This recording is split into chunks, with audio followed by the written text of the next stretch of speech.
In this video we can learn how to fix the decimal length. So here we have document number, document date and amount. So in C column, if I press F2, it will show full length of decimal point. So for that we have a simple way to fix the decimal length. You just select the column and reduce the decimal point here. If I press F2, again it will show full length of decimal point.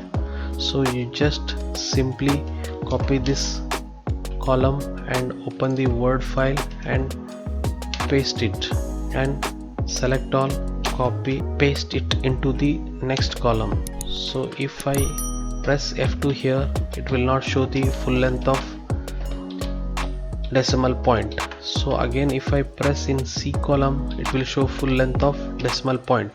So now you can copy this and paste here, and you just delete it and put the proper borders.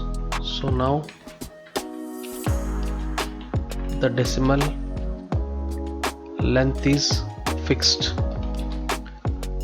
This is how we can fix the decimal length or decimal point length. Thank you.